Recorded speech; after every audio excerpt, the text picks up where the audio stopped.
It scares the hell out of me just how like people can get so quick to anger. Also tonight, a Fox 6 exclusive. The George Webb waiter beaten and shot by customers tells us what happened that night and what's next for his recovery.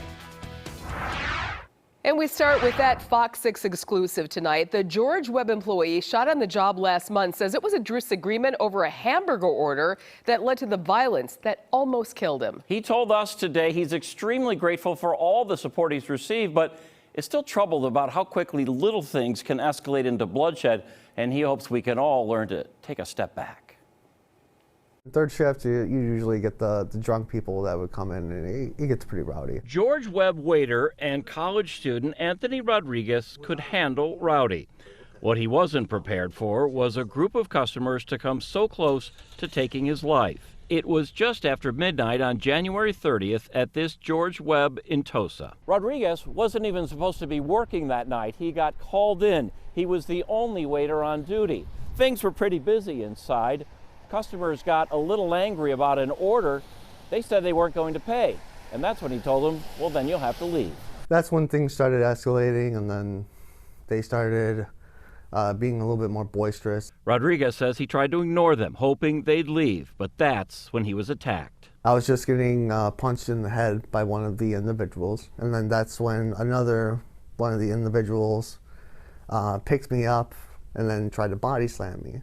And then as soon as I got body slammed onto the ground, I heard a bang, and that's how I got shot. The bullet went through his mouth. It pretty much knocked out all of the right side of my teeth. And is still lodged in his neck, likely, doctors tell him, forever. That was, as any mother, the hardest call I ever got. Rodriguez's mom, a former Milwaukee cop who now heads the city's Department of Public Works, rushed to the hospital. Her daughter serves in the military, but this was the call she actually feared more. I worry more about him doing that than I did about her any day while she was over in Afghanistan. The healing that I've done so far is quite incredible. Just a week ago, I couldn't even speak. The next goal is to hold his son, who turns 3 next month. They're both grateful for the support, emotional and financial, but they both hope people can learn better ways to resolve conflict. Let's be a little patient with each other. You know, we've been through so much as a society, and let's just be patient. 2 20-year-old sisters, Brianna and Brianta Johnson, are in jail, both charged with attempted first-degree intentional homicide. You almost took a life and took me away from my family, and that's the most important thing to me. And I really hope that they feel remorseful for that. Over a hamburger. Over a hamburger.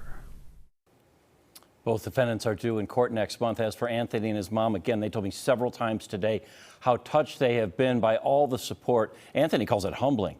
By the way, we mentioned a GoFundMe site. We've put a link to that site on ours, fox6now.com.